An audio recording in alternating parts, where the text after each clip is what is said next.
طارق جمیل صاحب په کور باندې غټ غم د طارق جمیل صاحب درنګره زوی عاصم جمیل چا بې دردۍ سره ووژلو. راځئ مینوال تاسو موږ سره په دغه ویډیو کې کتلی شئ چې دا اخر په څه وجوهاتو باندې وجل شوی دی او اخر ولې دا وجو. د دې ویډیو نه مخکې اول زه تاسو ته دا یادګینه وکړم، تاسو کو چینل زموږ په سوپر کلیک چینل کې نوي وئ، چینل هم نوي سبسکرایب کړئ. مهرباني وکړئ تاسو زموږ د سوپر کلیک چینل د سره سبسکرایب کړئ، خوا کې سره د ټلۍ نشان ووهئ چې هر یو نوي معلوماتي ویډیو تاسو ته په اسانۍ باندې در ورسیږي.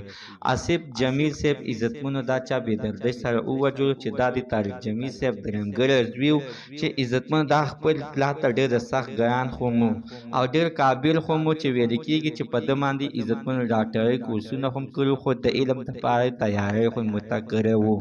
دا انتې عزتمنو د کار نه واپس خپل کور ته راتلو په لار کې عزتمنو نامعلومو کسانو پرې ډزې وکړلې چې ډزې پرې وشولې. نو عزتمنو دا بیا د کلو خلکو اوچت کړی دی او هسپتال ته یې ویل چې کتلی ده چې آصف جمیل دی دا د طارق جمیل صاحب زوی دی.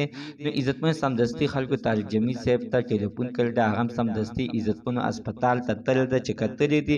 نو عزتمنو آصف جمیل صاحب عزتمنو چې دی نو ساه ورکړې وه او مړ شوی و.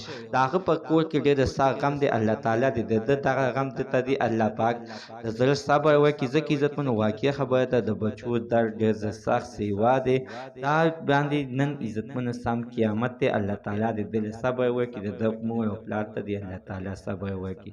زموږ د ساتنه معلومات د دې ځای پورې د نوي معلومات دپاره د سره زموږ د سوپر کلیک چینل د سره سبسکرایب کړئ، خوا کې سره د ټلۍ نشان ووهئ چې هر یوه نوي معلوماتي ویډیو تاسو ته په اسانۍ باندې در ورسیږي.